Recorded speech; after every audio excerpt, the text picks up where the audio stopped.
And good morning, everyone. Welcome to Small Biz Matters, the half-hour program where you work on your business rather than in it. My name is Alexi Boyd, your trusted admin advisor, lover of all things small business and small business advocate here on Triple H 100.1 FM. Welcome to the program, everyone.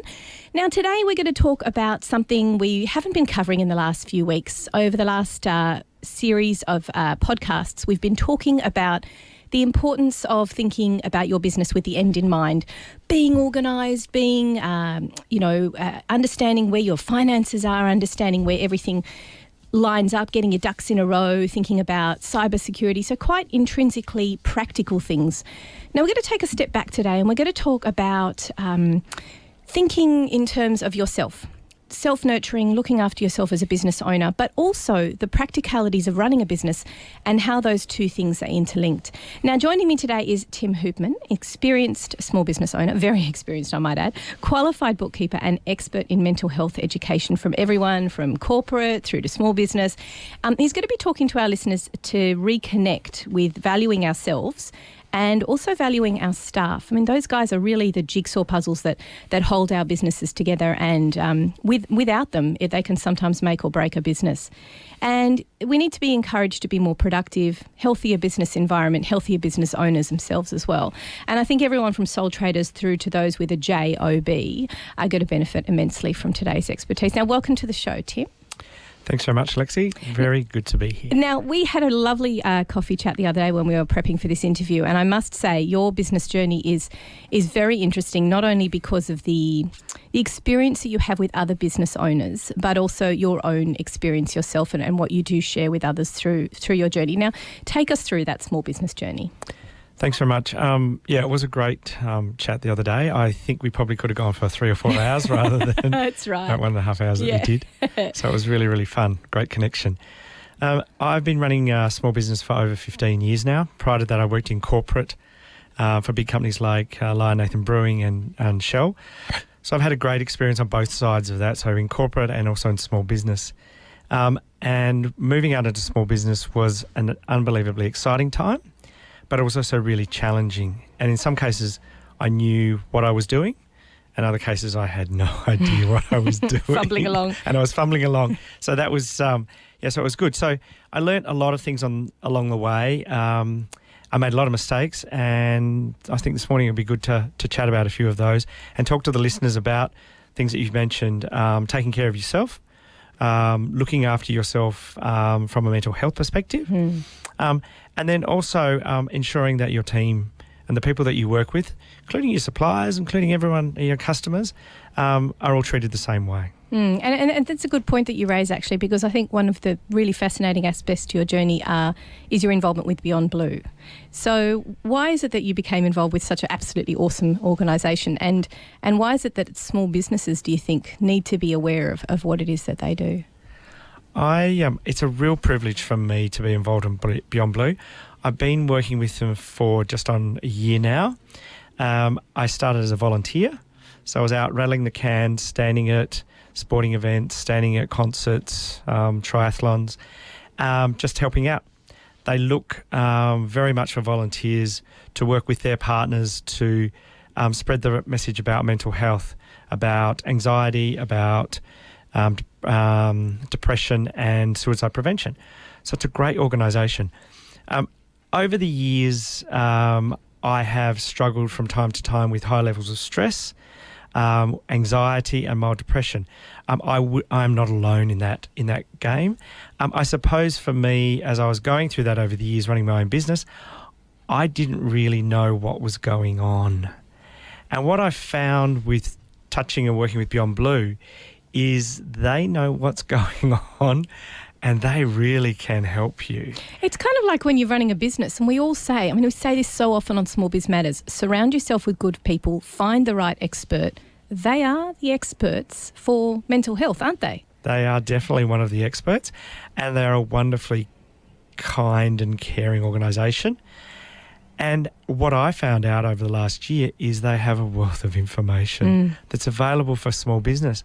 And I look back now and I'm going, damn, wish I'd found that earlier. Well, there wasn't anything back then. I think, as a society, if you look back 20 years, 30 years' time, we didn't talk about it. It wasn't in the open. It wasn't. Oh, was it? I don't know. I mean, I just feel as though, I'm always very open about the fact that I had postnatal depression with my first child, and I like to be open about it, but I can't envisage being open about it, say, a generation ago. Do you think times have changed? Is that one of the reasons why the work that Beyondblue, it gets so much traction, or is it because of their work and organisations like them that we are talking about it more and more open about it? Yeah, I think it's a combination of both, and you're absolutely right. 10, 15, 20 years ago, we all kind of just sucked it up a bit and got on with it, and you didn't really address it. If you talked about mental health, someone thought that something really bad was going on. But what's really exciting is how much it's talked about now. Like, it's just wonderful. So my involvement in that is to help share that story, to share the stories of running a small business and the challenges that bring, and how stressful and how anxious you can become, and to work with Beyondblue in helping people understand where they can go for information.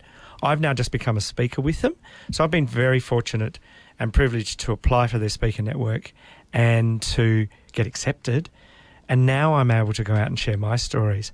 They're obviously my personal stories that will suit some people but not others. But the more people that are out there sharing a story, giving personal information that they're comfortable with, the better it'll help your listeners, help anyone else, anyone else there running their own business, working in corporate, or just living day to day. Yeah, I mean, that's the thing. When we run a business, it's intrinsically linked with us personally as well. But we mustn't forget those people with the JOB are also linked with their personal lives. It's not as though they turn into robots when they're at work and they're sort of humans when they're back home. And it's interesting what you were saying before about your experience with corporate and small business, because that's a cross correlation that many people have with their journey into small business land. When you speak, do you tend to speak more to small businesses when you're doing presentations, or do you envisage you will? You were mentioning at our meeting that you had a chat to some corporates. What did you talk to them about? What sort of things do you present on? What does Beyondblue get out to the wider business community with? What sort of a message? Yes, so to answer that, there's a couple of angles. So one of the angles is the opportunity to speak directly to small business. So the Accounting Business Expo that was held in March, I spoke on a panel there with two other people about creating a culture of mental health within your practice. Great subject. Something people are now happy to talk about, but also people are happy to listen. So we had really good attendance. You're not just sitting there uncomfortable and, this is like, it's hurting a nerve. Yeah. Because we're kind of thinking, well, are we going to be the only 4 people in the room? The 3 of us plus the person interviewing us. And we had a great attendance, and people are warming to it and they're realising it's important. So I'm really keen to share my small business stories with those people and those audiences. From a corporate perspective, when I look back at my time in corporate, there were many challenges again that I was very unaware of why I was feeling or acting the way I was, and I've now learnt what I was doing right and what I was doing wrong. So it's really important for me to be able to share some of those stories as well with people, because corporate life is wonderful, but it can be just as tough as small business. So we don't underestimate the pressure that the people are under in those environments.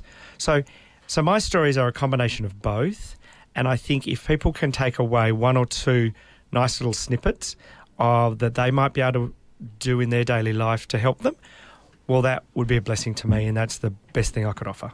Do you think it is harder for small business to leave it all behind and draw a line in the sand between work and home? Or do you think we are not as successful at that skill set of just really thinking of work as work and our personal lives as something different? I think that, in my opinion, because it bleeds, and particularly in time, it bleeds into one another. Do you think that that's one of the foibles of small business, because we don't allow ourselves that time to really have downtime from our business? I think it's quite right. Running a small business is really 24/7. If I look back, I would try and switch off, but unfortunately, often when you're running your own business, if you are an individual or if you have a team, sometimes you have no one to go to talk to sometimes vent, sometimes ask for advice, sometimes share a story and ask for some feedback. It's very, very challenging. So often I found I would take that home, and I think that's where it happens, that sometimes it's not about, work stops in late afternoon and then I go home. What happens is work does stop and the office closes, but what I tended to do was I tended to drag and take home all the questions and the issues and all the things that I wanted to talk to somebody about. Debrief. You need to debrief. And I guess that's one of the things we're going to be discussing a little bit better in the program, is making an opportunity to speak to your team so they have an opportunity to chat about things. Because we do take it, you actually, as you said that, I was envisaging myself coming home and talking about it excitedly to my husband, who was probably looking just a little bit weary from his day of running a business. And I'm coming home telling him about my thing. And it's like, so how was your day? And he's probably thinking, well, I don't want to talk about it. I just want to actually switch off. And that's a skill set that maybe we need to work on. Maybe that's one of the takeaways people from today's program are going to have, is that maybe I do need to leave it behind and draw a line in the sand. But that's not who we are. I mean, I guess in a lot of ways, one of the things I admire about all the small business colleagues that I have is their passion and their desire to make it work. Is it just a time management thing, do you think? I mean, I'm talking really big picture questions here, but you are very experienced with a great deal of small businesses and your own transition as well. So I think if I look back now, there's a couple of things. My partner works in corporate and comes home, and it's quite interesting because he'll talk about the fact that at work he has to be an extrovert because of the role that he's in. Is he in advertising? No, he's actually in travel. Oh. So it's interesting because he's relatively introverted. So when he comes home, he wants to shut down. I, on the other hand, are completely opposite. I'm an unbelievable extrovert. So I would come home and I would take a big, deep breath when he walks in the door and I would just talk non-stop. And then I would wonder why he wouldn't engage with me. It was like, why are you listening? And it took me a long time. One of the things for me that worked really well is I found an outlet elsewhere. Over time I've engaged business coaches, different people that would help me along my journey, and someone that I could sit with and download to. So getting back to your point before, sometimes we need to find those people outside our family or our friends that we can go to. And if you look at some of the best entrepreneurs, some of the best CEOs, the best operators, they have that support network, and it's not always the partner or the person at home. And I think that that's a great, something really good to operate on and a great thing to do. And we're always talking about the importance of networking, I guess, from a business growth perspective, but let's focus in on that from a mental health perspective. It is important that they don't have to be in the same industry as you, and you've got professional associations you can call to talk to as well. Plus, there's also social media platforms where you can have a bit of a vent with people who are a little bit more understanding, although you might get a bit of a backlash there, which, you don't get face-to-face. But use those networks, use those resources that you have to you as a small business. They are out there. Even in regional centres, there is opportunities to get in and connect with people. You've just got to take that first step and understand that everyone's on the same journey. Everyone's experiencing the same issues. So, so I think it's very, very timely. It's very timely to think about those things. So what we might do now is just take a quick break and listen to some community service announcements. And then once we come back, what we might do is talk a little bit about some practical strategies that we can do to implement, to look after both ourselves and the people around us as well. You are listening to Triple H 100.1 FM. This is Small Biz Matters. We'll be back in just a moment. So today's program is all about looking after yourself and nurturing not only yourself as the business owner, but also your team. Just before the break, we were talking about the fantastic work that Beyondblue does. And Tim, of course, works now, assists them with presentations either through corporate and also to small business, something you're very passionate about, Tim, because you're very experienced both in the realms of small business advisor as well as the journey yourself. So you really can speak from a personal experience, but also because you work with so many clients who are going through this themselves. And I think, you know, as bookkeepers, you and I both are, and BAS agents, Small Biz Matters, we're proudly supported by Boyd Office Management Services. Sorry, I have to say that because I'm a sponsor. But it's fabulous because we get to help people on their journey. And one of the things we help them with is nailing processes. Now, can you just tell me the connection, why you believe there is a really strong connection between nailing those processes and improving your mental health as a business owner? Absolutely. A number of years ago when I first started my business, it was very manual driven and paper, and it was a nightmare. Did you drown in yes. paperwork? I look back at it now and I go, I don't know how my team, myself, my business partner, anyone survived. You just kind of reacted and went from day to day. With the advent of cloud accounting, cloud technology, digital, whatever you would like to call it, apps, you know, bunch all that together. I look at it as a different way of doing things, a streamlined way, an automated way. When that came along, I can genuinely say that what I implemented in my business with my team absolutely helped contain stress levels, helped streamline, helped automate. What it really did was make sure the people were in control of their day-to-day tasks at a much higher level. Yes, of course, there's always reactive stuff. Having problems with your computer or mobile device? Sorry, that was my mistake. Thursday nights for the techno. Sorry, I pressed the wrong button. I'm multitasking. Bad idea. Sorry, Tim, please continue. Right. So there will always be reactive stuff, and that's part of everyday life. We all deal with that. But the majority of stuff, if you can get a clear process, you can get great systems, you know, cloud apps, whatever in place, it genuinely helps calm the business. And I have definitely seen that in what we implemented over the last 5 years. Through your journey, but also what Yes. you would have implemented with also your clients. So I'll give you one really good example. We would run. So I don't like email. I've never liked it. I find it quite stressful. I used to watch my team. I watch myself. I'd open up the email and go, oh God, what's coming in? So what I would refer to that is everybody in the business had a silo email. So they had Tim@ or Susan@ or whatever. What we did was we went to what I would call a generic email, so support @ we had payroll @ we had reporting @ we moved to that. Now, in doing that, we had to be really clear with our customers, our service agreement. We will get back to your email today. Won't necessarily fix it today, but we'll get back to you today and we'll acknowledge it. So it'll come into a support @ and then it'll be managed. It'll be tagged. It'll go to the right people. It will be dealt with in a great way.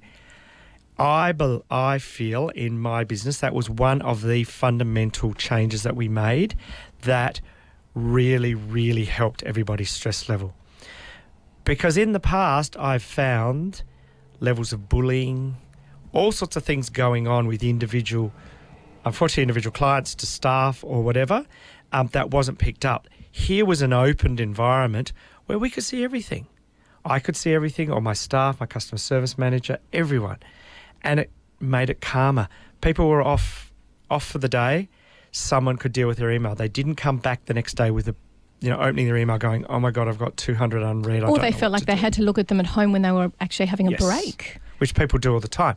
So I think about that. If your listeners could think about that one thing, how could you improve the communication with your customers? And could you do that by completely changing the way you liaise with them over email? May I ask, was it a very strong, difficult transition for your staff to get their head around? Because I think clients understand that we as service professionals go through changes and they will be brought along by that change, and that's just the way it is. They don't get to control how we behave in our business. But how did your staff feel? Did you get any pushback? Did you get anybody going, what, you're going to change email? How does that work? Good question. In the beginning, some of them felt, aren't I that important because I don't have my Tim @ or don't I have my Susan @ email? Am I valuable in this business anymore? So that was one of the things. So we needed to make sure that everybody felt valuable, and this was nothing to do with them we're not wanting them to manage the customer. You still have to manage the customer. You still have to deliver a great service to them. We just went about doing it in a different way. We're also one of my customer service managers did a great job of assessing products in the market. So there's things like Zendesk and Help Scout. We went with Help Scout. It worked really well for us.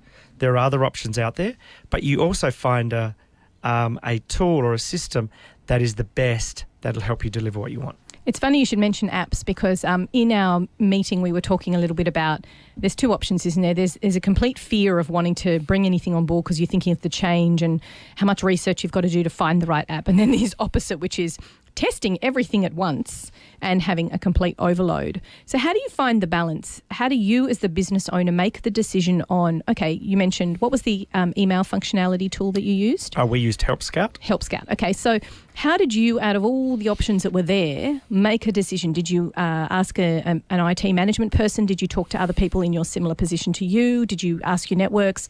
Or did you yourself do the research for what was best for your company? Or did you use one of your staff? I was really fortunate because I had an awesome customer service manager. So we took the same approach with whether it was a system for email, whether it was an app for finance, say, that connected to Xero or QuickBooks like Receipt Bank. Any of those, we would start with what's our strategy and what's our why. Why do we need to change? What is it going to do for the betterment of our business and also for the betterment of the team and also for the betterment of the customer? So we had to be really clear up front in answering those questions before we just jumped into, let's grab this new app and plug it in. I don't think anybody who runs a small business is, well, I guess they are. I guess people do sort of like switch and change, and that can be quite stressful for the people around you and for your clients as well. Yeah. What you need to remember is implementing a new system and a new process takes time and money. So you don't want to be flip-flopping around. You may not get it right the first time and you might find a better system later, but be really clear about your why, be really clear about what it's going to deliver, do testing, set it up, trial it internally and then roll it out. But have a clear vision about what the end game is as well. When you did testing, did you just choose a few select clients or because you mentioned that you had maybe sales at or inquiries at, did you just switch on one of those elements or did you do it across a number of clients and give them all the options? I'm just curious as to the strategy that you did to roll it out. For that, what we did was we did it internally. We set up trials and we plugged our emails in and ran kind of dual systems at the same time without going out to the customer and just testing it and seeing, because it is in that case it was different, so we needed to understand that difference internally before we rolled it out to the customer. When we were looking at apps that say would connect to your cloud accounting software such as Xero or QuickBooks, we would in that case what we would do would be I would plug it into my practice. You'd use yourself as a guinea pig. I would run it like I was the client. Yeah. How's it working? What am I needing to do? It would take discipline internally though. Get it right, have a go at it, and be committed to it. Can I ask you a question about the philosophy of systemisation and processes? Do you believe that it's better to set up the processes and work out exactly what the plan is before rolling something out? Or do you believe in allowing the process to flow organically, see what works, what doesn't work, and write the document as you go and when you're actually involved in the process? For me personally, and the experience that I gained when I was in corporate, is that you really need to have your process written down and documented and tested and tried before you can automate it. Because if you do it that way, what you'll end up having is a clear stepped process that you'll have tried, you made mistakes, you want to change and alter, and then you'll go and use a software tool to automate it.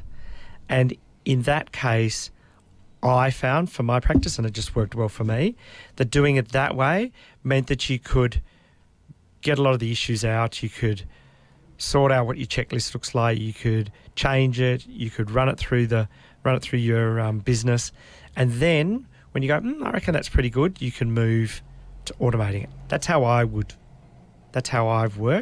and that worked well for me. If it's a very simple process, sometimes you can just move straight to. Yeah, I mean, you sort of have to use your sensibilities, really. Yeah. And some of the apps allow you, they have a process built in, so you can move straight to them. And like you said, using yourself as a guinea pig first to see how your business operates with it. Yep. Now, a really good example, and something that everyone's quite familiar with thanks to the advent of cloud accounting, of course, is getting your finances under control. And I think everyone would agree that once you have those under control and a better understanding of what your position is financially, it does alleviate the stress. So obviously that's intrinsically linked to mental health and the success of the business in terms of how the team's feeling. But what would be what are some of the major benefits for getting your finances under control, and what would be your top tips for getting them under control? For me personally, one of the great reasons of having them under control is you don't wake up in the middle of the night worrying about whether there's enough money in the bank to pay the super or the staff for the payroll that week. Those are the sort of things that were really important to me. Funnily enough, they're important to the ATO as well. They're very important to the ATO. I think in this, with the advent of cloud accounting and digitisation and really awesome software, it's not as hard as you think. The real difficult bit is getting started. Absolutely. Just waking up, deciding that you're going to make a change, that you want to be able to log into your cloud accounting software and you want to see the suppliers you owe, who owes you, and what the bank balance is. And yes, it's much more than that, but there's some of the key triggers. You also want to know that you're paying your staff correctly. So you use a proper payroll system, for example, for that. It gives you peace of mind. Can you give me an example of one that you're a fan of? I'm a real fan of KeyPay. Mm-hmm. That's a really good, sophisticated payroll system. For a number of reasons, it allows employee interaction with the system, online, checking leave balances, applying for leave, etc. It also has some great tools in terms of awards. So it has a number of awards built in there. So that takes the pain away of whether you've paid the individual correctly. You should still double check though, due diligence. True, you should. And it also connects very well with products such as Xero and QuickBooks. And the other big one, which we touched on a little bit earlier when you were talking about drowning in paper, would be perhaps Receipt Bank. I'll be honest, I'm a fan as a BAS agent. I think it's great. There are other really great products out there that do similar things. I just found it quite easy to implement across myself and all my clients and that sort of thing. Yep. It's about, I guess it's really just pick, again, you have to do your research. You have to pick the one that's right for you. But and then ask people who are professionals. Ask people that you're connected with that might be quite happy to share with you what their thoughts are on this. So, and if you haven't got anyone around you that you necessarily have that connection with, then go to the professional association for those people and ask. Ask for someone who's obviously accredited and has the correct documentation and professional membership so you know that you're getting the right person.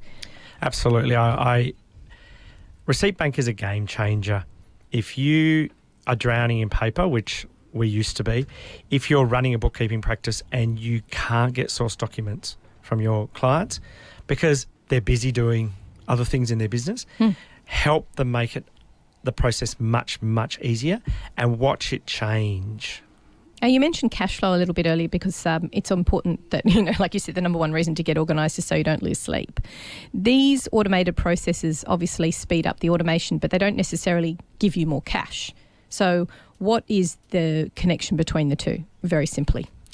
So I think one of the things with moving to a cloud accounting software is it allows you to make decisions based on information that's in real time.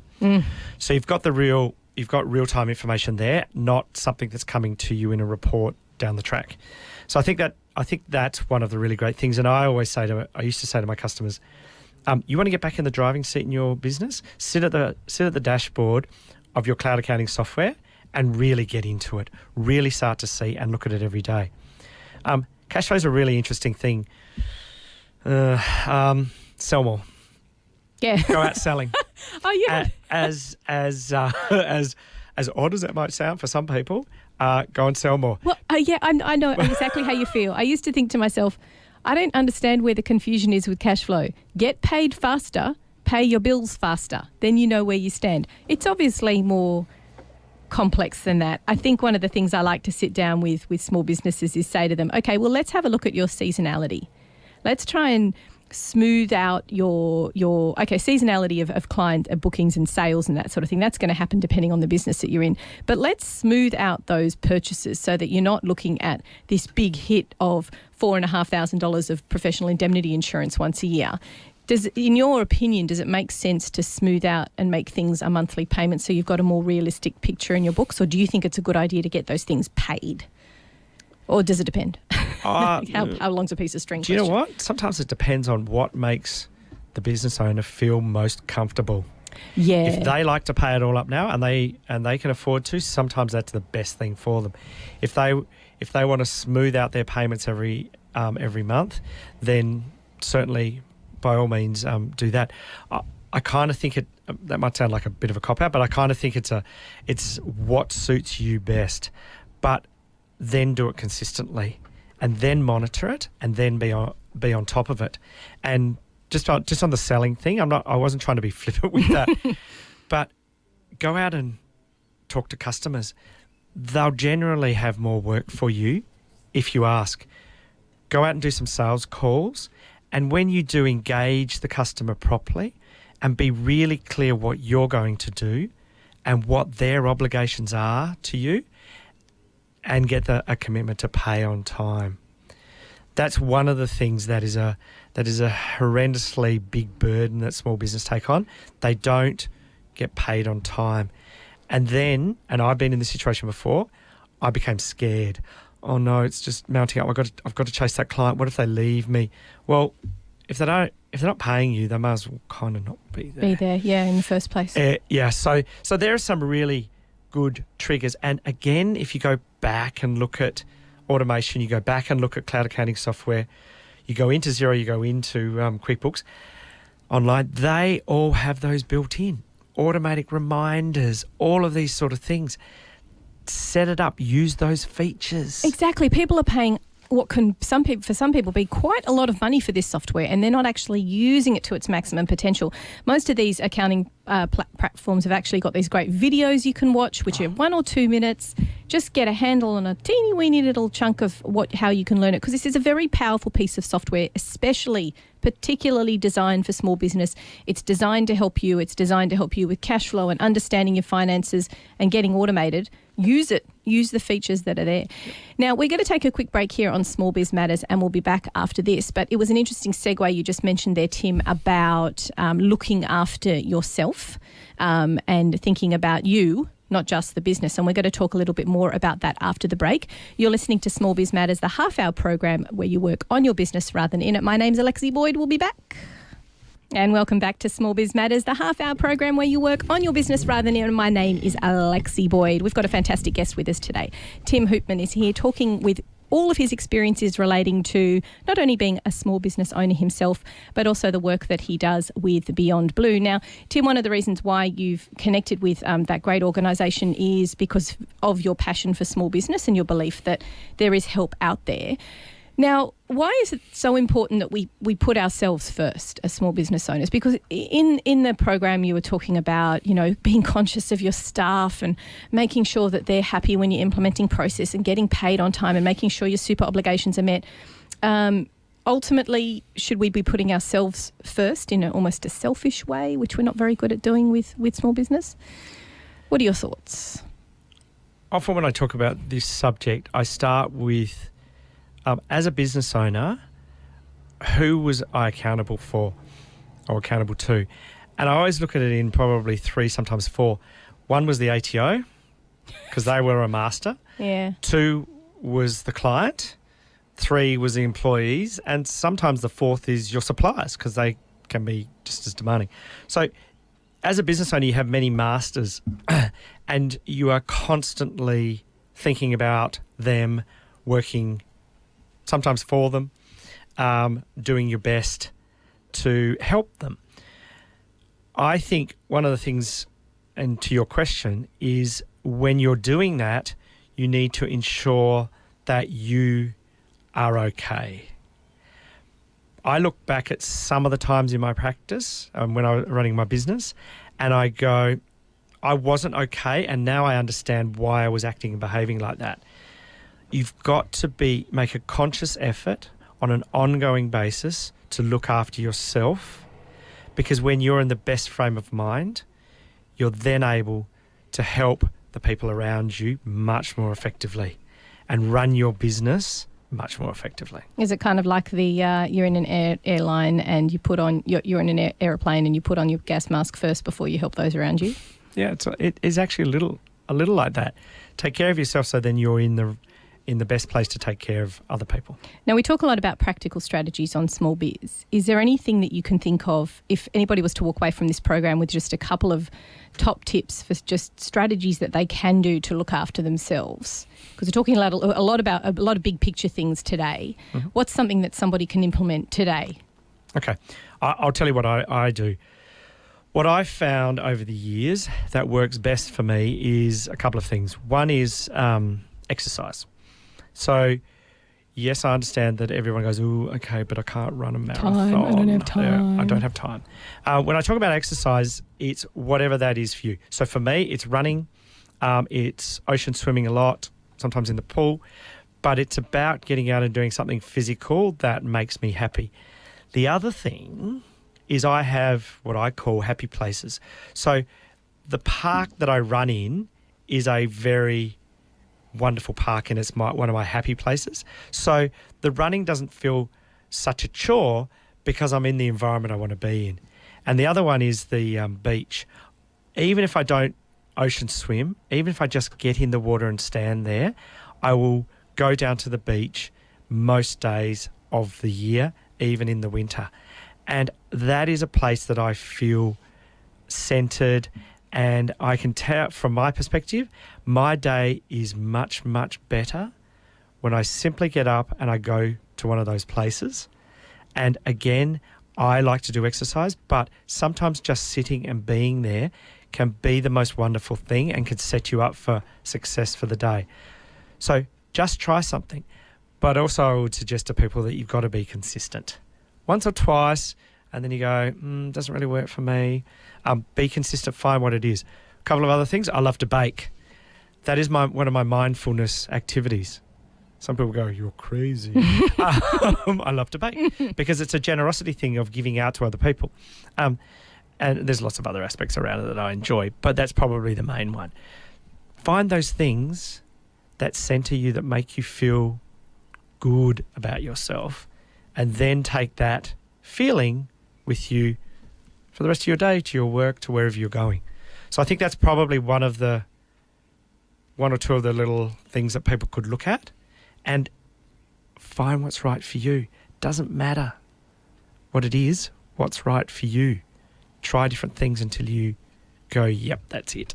And is this something that you can also, once you've discovered this and you've worked out either where that place is or what it is that you enjoy doing, and then maybe starting your day that way, can you encourage your staff to do the same? Yeah, I think I absolutely can. One of the things, and then when I took that to work, I was never a person that had to see people work long hours. I'm paying them a salary. There are deliverables and outcomes that come with that, and I don't expect them to be working late. And in fact, if I find people working late all the time, I used to question what I was doing wrong. Well, that's right, because you're overloading them. Yes, or are they doing it because they think that that's what they should show in the business? Like, seriously, go home to be with your family. Come to work at a reasonable time, go home a reasonable time, and take some personal time. So, again, for them, if that's whatever that is doing, take a lunch break. I mean, there's some really basic things that people forget now because they just expect everyone to be connected all the time, and, customers are ringing and, things need to be done. But help them by structuring the workplace that you want to work in and talk to your staff and help make it a happy environment for them. Yeah, talk to your staff. I think that's an interesting key.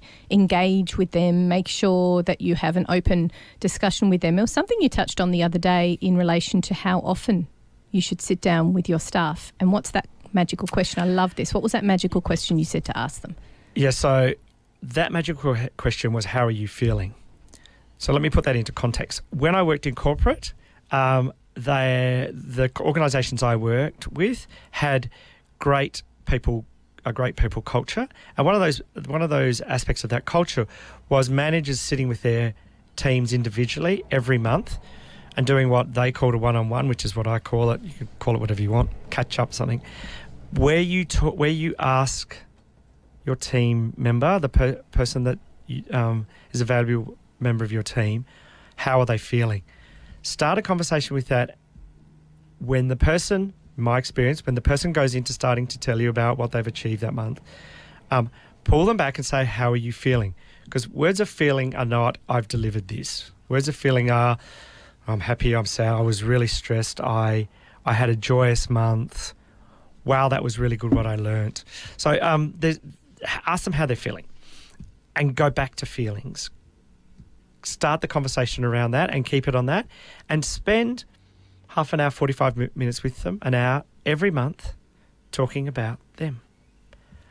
What I discovered was I found out things that were concerning them in advance that I could actually help them with before they became too bad and the resignation letter arrived on my desk. Because often we don't know that it's coming and there is something that we could have done, and you're going to lose a valuable team member. Absolutely. And also link it back to things like the values of your organisation. I'm going to play devil's advocate here and say, is it also a good way to find out when people are about to leave? And maybe you can read that and you can start to plan around what you believe is about to happen. Is it an opportunity to do that as well, or should you not see it that way? I don't really see it that way, but what I do see it as is if you go into that conversation authentically, if you have an organisation with values that are around honesty and integrity, and you allow people to share information with you, then you might find that in their life journey they want to leave soon. And it's actually not about you, it's not about the client, it's actually about them. And in some ways, you might be able to help facilitate them getting to a much better place. And what a wonderful outcome that would be. Yes, maintaining that relationship and almost having someone else who's a valuable contact in the community rather than... I had a wonderful guest, Ush Danak, who is an emotional intelligence expert, who cut me down and said, why are you hoarding your employees? You don't own them. They're not commodities. They are to be allowed on the journey, and if they're going to be going quickly, then learn what you can from one another and continue on, and then you maintain that connection. But trying to hang on to them, maybe that's not the best solution either, and maybe there's a reason for you, the rest of the team, as well as them, as to why it is that they want to move on. Yeah, that's a beautiful way of putting it. I had a wonderful customer service manager that moved on from my business, and one of her comments when I left was that she was really appreciative of the way and the helpfulness I was in her exiting the business. I was devastated. I didn't want her to go. You're in the corner crying. I was completely devastated, but it wasn't actually about me. It was actually about her. So that was good, and we're still very, very good friends. And just the other interesting thing on that, I'll just do a little link back. One of the things that she'd helped me with in my business is automation.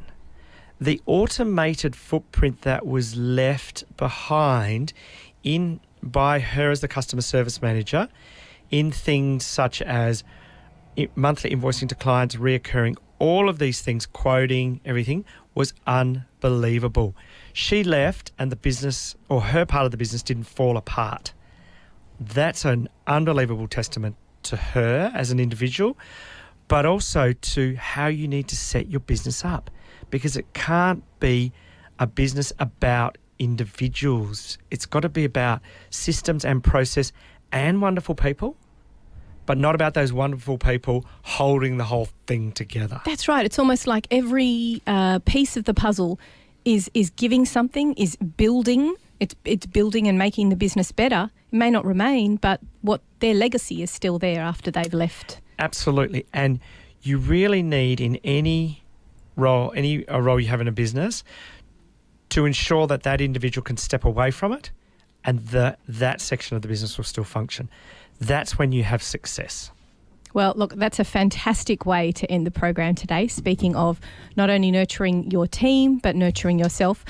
Tim, can we just do a quick outlay on what it is that Beyondblue can give, the resources that are available to small business for us? Great. One thing I'll leave you with is that I've discovered is the Heads Up website that Beyondblue have. It's heads up, HEADSUP.org.au. It's all about healthy workplaces, and there is some wonderful information there for small business, for leaders, for managers, for employers and for employees. I would really encourage people to go and have a look at that if they want some help on creating an environment in their business that values mental health. That's absolutely fantastic. So make sure everyone, that's a great practical strategy to leave on. Go and check up headsup.org.au, which is available on the Beyondblue website. Of course, you can Google it, of course. Thank you so much for sharing your journey, your knowledge, your experiences with us today, Tim. Alexi, it's been an absolute pleasure. And I've thoroughly enjoyed it. So Wonderful. Thank you very much. That's a pleasure. And of course, if you've come in midway through our conversation today here on Small Biz Matters, you can catch up via the blogs and podcast page. There are over 130 podcasts to listen to there. smallbizmatters.com.au. You can also connect with us via our Facebook page, of course. And if you yourself would like to share your expertise with our listeners, please get in touch. We'd love to have you on the program. You can get in touch via the Small Biz Matters Australia Facebook page and, of course, smallbizmatters.com.au. Great program on the way again next week. We're in the middle of a guest fest here on Small Biz. We look forward to speaking to you next week, Tuesday, 9 a.m. every week on Triple H 100.1 FM. My name is Alexi Boyd. See you later.